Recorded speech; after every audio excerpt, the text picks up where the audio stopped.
চাকরি বাতিল ইস্যুতে পথে এসএফআই, হাওড়া জেলা শাসকের দফতরে অভিযান, পুলিশের সঙ্গে ধস্তাধস্তি বেঁধে যায়।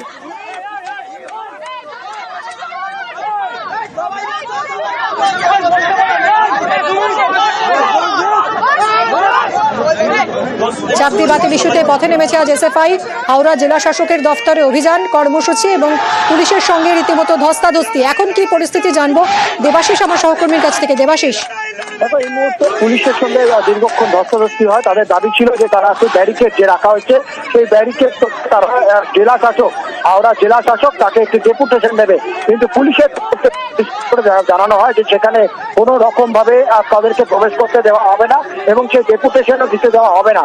এবং তারপরে কিন্তু দীর্ঘক্ষণ ধস্তাধস্তি এবং ব্যারিকেড ভাঙার চেষ্টা করে। পরবর্তীকালে এসএফআই ছাত্র সংগঠনের যারা কর্মী সমর্থক রয়েছে তারা এই মুহূর্তে রাস্তায় বসে পড়েছে এবং যেটা মূলত শিক্ষামন্ত্রীর একটি পুষ্পতুলিকা যেটা জ্বালানোর চেষ্টা চালানো হচ্ছে, কিন্তু সেক্ষেত্রে পুলিশি বাধা যে এখানে কোনো রকম আগুন জ্বালাতে দেওয়া হবে না। এই নিয়েই কিন্তু এখনো বাধ্যতা চলছে। এসএফআই কর্মী সমর্থকরা কার্যত রাস্তায় বসে বিক্ষোভ দেখাচ্ছে। হাওড়ার গুরুত্বপূর্ণ এমটি রোড তা কার্যত বন্ধ হয়ে গেছে যান চলাচল। ফলে এই আন্দোলনের জেরে কিন্তু ব্যাপক যানজটের সৃষ্টি হচ্ছে শহরের একাধিকে। তবে এসএফআই ছাত্র সমর্থকদের দাবি যে তারা শান্তিপূর্ণ মিছিল তারা চায় জেলা শাসকের কাছে ডেপুটেশন জমা দেবে, তাহলেই কোনো সমস্যা নয়। কিন্তু পুলিশের তরফ থেকে একাধিক জায়গায় ব্যারিকেড করে তা কিন্তু জেলা শাসকের দপ্তরে ঢোকার রাস্তা কার্যত বন্ধ করে দেওয়া হয়েছে। এখনো পর্যন্ত আন্দোলনকারীদের সঙ্গে পুলিশ কথাবার্তা বলে এই আন্দোলন তুলে নেওয়ার জন্য আবেদন জানানো হচ্ছে। তবে এসএফআই কর্মী সমর্থকরা অনড়, তারা শিক্ষামন্ত্রীর যে কুশপুতলিকা আছে সেটিকে তারা আগুন জ্বালাবেন এবং তারপরে তাদের কর্মসূচি শেষ করবেন। তবে তা নিয়েই কিন্তু বিতর্ক, পুলিশের তরফ থেকে কোনো আগুন জ্বালানোর ক্ষেত্রে অনুমতি দেওয়া হচ্ছে না। ধন্যবাদ দেবাশিস।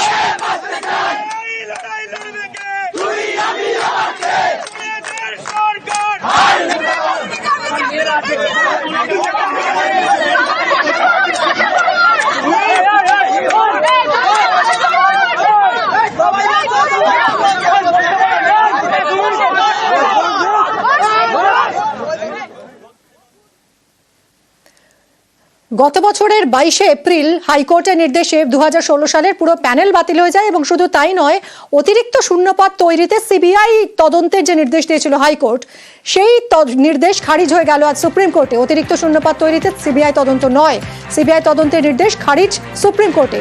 আগেই শূন্যপদে সিবিআই তদন্তের নির্দেশ দিয়েছিল কলকাতা হাইকোর্ট। অতিরিক্ত শূন্যপদ তৈরিতে সিবিআই তদন্ত নয়, সিবিআই তদন্তের নির্দেশ খারিজ হয়ে গেল সুপ্রিম কোর্টে। আগেই শূন্যপদে সিবিআই তদন্তের নির্দেশ দিয়েছিল কলকাতা হাইকোর্ট। ক্যাবিনেটের সিদ্ধান্তে হস্তক্ষেপ নয় কোর্টের, সিবিআই তদন্ত খারিজ করে মন্তব্য সুপ্রিম কোর্টের। সিবিআই তদন্ত খারিজ প্রধান বিচারপতির বেঞ্চে।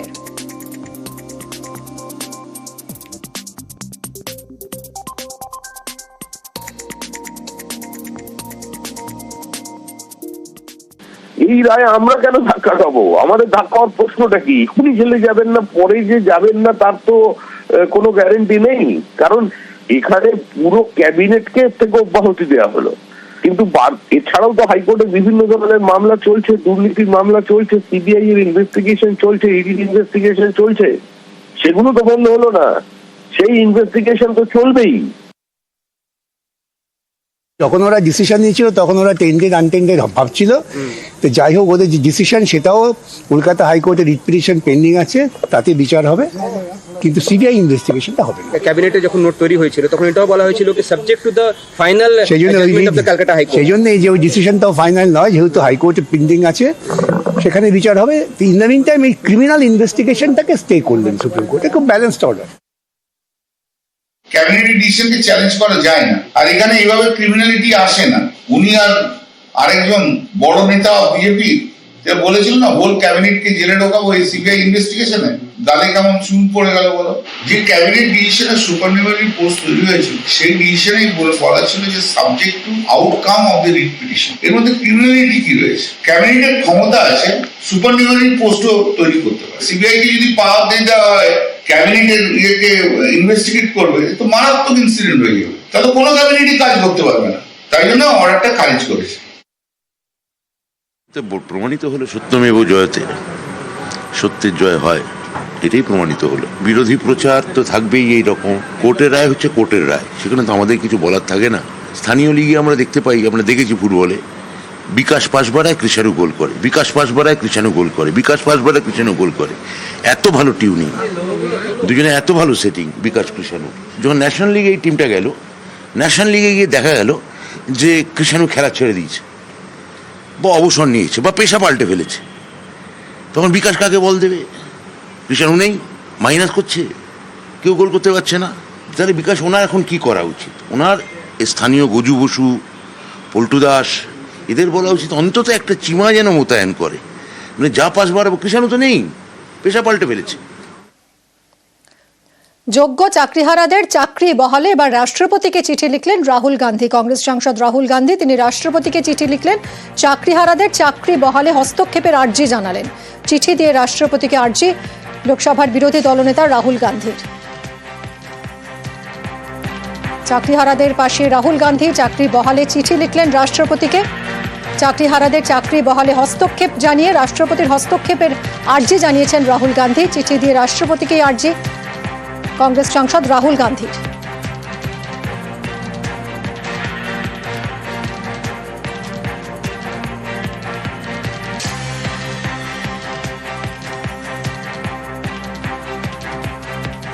চাকরি বহালে চিঠি এবার রাহুল গান্ধী, রাষ্ট্রপতিকে চিঠি লিখলেন রাহুল গান্ধী।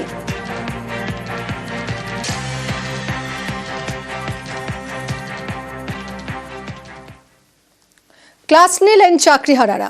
মুখ্যমন্ত্রীর বার্তার পর ক্লাসে চাকরিহারারা, একাধিক স্কুলে ক্লাস নিলেন তাঁরা। পছন্দের শিক্ষককে ফিরে পেয়ে খুশি পড়ুয়ারাও। এক ধাক্কায় চাকরি গেছে প্রায় 26,000 শিক্ষক শিক্ষাকর্মীর। ফলে স্কুলে আকাল, কিন্তু চাকরিহারা শিক্ষকরা তারা মুখ্যমন্ত্রীর বার্তার পর ক্লাসে পৌঁছে গেলেন। একাধিক স্কুলে ক্লাস নিলেন তারা। পছন্দের শিক্ষককে ফিরে পেয়ে খুশি পড়ুয়ারাও। আমাদের মাননীয় মুখ্যমন্ত্রী আমাদেরকে আশ্বস্ত দিয়েছেন যে উনি যোগ্যদের পাশে চিরকাল আছেন এবং থাকবেন। সেই জন্য আমরা বিদ্যালয়ে ফিরে এসেছি এবং আমরা আমাদের আগের মতোই আমাদের পঠন পাঠনের সঙ্গে আমরা যেমন যুক্ত ছিলাম সেইভাবেই আমরা কাজগুলো চালিয়ে যাব।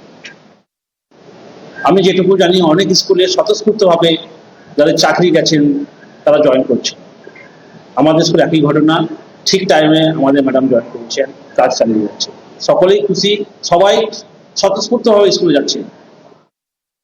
এদের আমাদের জীবন বিজ্ঞান ক্লাস নেই, ভালো পড়াশোনা করাতো, তাই এসেছে, তা বলে আমরা অনেক খুশি। অনেকটাই পেছিয়ে গেছিল, ভালো করে পড়াশোনা করাতো, এবার বলছে আবার নতুন করে। আমরা চাই যেন এবার নতুন করে হোক। আবার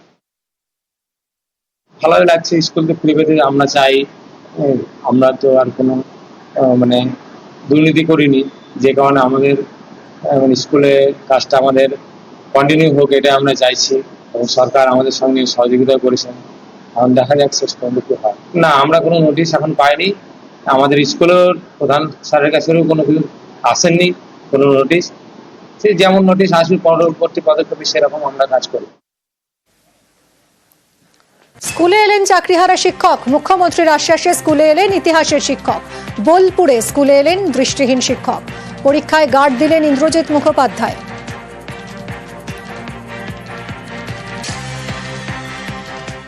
যতদিন না নতুন করে নিয়োগ হবে ততদিন হ্যান্ডিক্যাপরা আসতে পারে, সেটা কোর্ট অর্ডারই বলা আছে।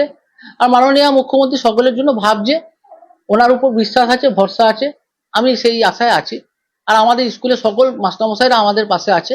9-10 তো নেই অ্যাজ এ পাস টিচার হিসাবে, স্কুলের স্বার্থে, স্কুলেতে 11-12 ইতিহাস বন্ধ না হয়ে যায়, সেই জন্য ইতিহাসের ক্লাসটা নেই। চোখে জল চাকরিহারা শিক্ষকদের। মুখ্যমন্ত্রীর আশ্বাসে স্কুলে চাকরিহারা শিক্ষকরা। মুর্শিদাবাদের রঘুনাথগঞ্জে স্কুলে 2 চাকরিহারা শিক্ষক। সুপ্রিম নির্দেশে চাকরিহারা স্কুলের 44 জন শিক্ষক গতকালই স্কুলে ফেরার আবেদন জানান মুখ্যমন্ত্রী। আজ সৌজন্য সাক্ষাৎ করতে স্কুলে এলেন 2 শিক্ষক।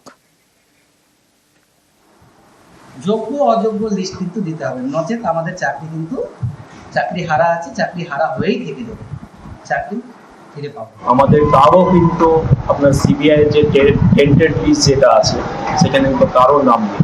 আমাদের প্রত্যেকের কাছে আমাদের কিন্তু হচ্ছে নথি, যেটাকে বলা হয় ওএমআর সিট, একবার যেটা এসএসসি দ্বারা হচ্ছে যেটা পাবলিশ করা হয়েছিল সেটা কিন্তু আমাদের সকলের কাছে আছে।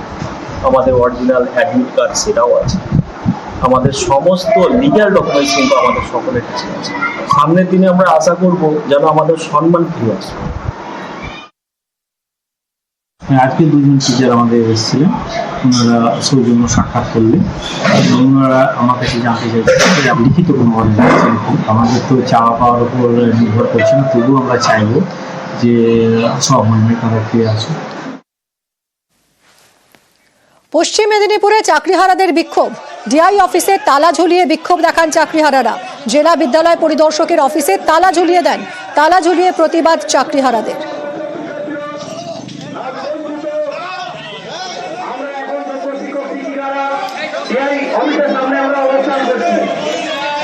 পশ্চিম মেদিনীপুরে চাকরিহারাদের বিক্ষোভ, ডিআই অফিসে তালা ঝুলিয়ে বিক্ষোভ দেখান তারা।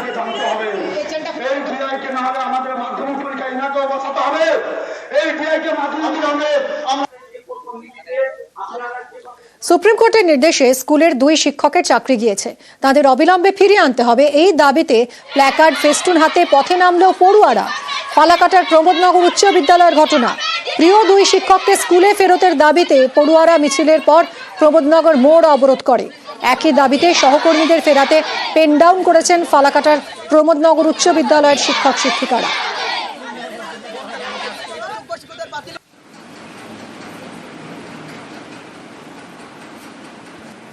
এই বিদ্যালয়ের শিক্ষকরা তাদের 2জন প্রিয় শিক্ষকের জন্য আজকে পেন ডাউন করেছে। আচ্ছা, কিন্তু আজকে ওদের পরীক্ষা ছিল। এখন যেহেতু টিচার্সরা আজকে পেন ডাউন করেছে, সুতরাং আমি আর পরীক্ষা হবে না জেনে ওদের এই পরীক্ষাটা আজকে পোস্টপন করে ওদেরকে অন্য এক তারিখটা দিয়ে দিয়েছি, সেই তারিখে পরীক্ষা হবে 12 তারিখে। আচ্ছা, এবার ছাত্রদেরকে বলেছি তোমরা যাও, তোমরা আজকে ছুটি, তোমাদের আর কোনো কিছু হবে না। তো এবার ওরা বাইরে গিয়ে ওদের প্রিয় শিক্ষকের জন্য কি করছে সেটা আমার জানা নাই। বিশেষ করে যাতে করে ওরা 2জন চাকরি পায় তার স্বার্থে এবং এই বার্তাটা সর্বস্তরে ছড়িয়ে পড়ে, এটার জন্যই হয়তো পেন ডাউন করেছে। আমাদের স্কুল থেকে 2জন স্যারকে বাতিল করা হয়েছে, যে জন্য আমরা এই আন্দোলন শুরু করেছি। আজকে কি ক্লাস হয়েছে স্কুলে? না, আজকে স্কুলে কোনো ক্লাস হয়নি। কোন ক্লাসের এখানে ছাত্রছাত্রী আছে? আমরা ক্লাস 6 থেকে ক্লাস 12 পর্যন্ত। তোমরা কি চাচ্ছো? আমরা চাচ্ছি আমাদের শিক্ষকরা আবার পুনরায় স্কুলে আনুক।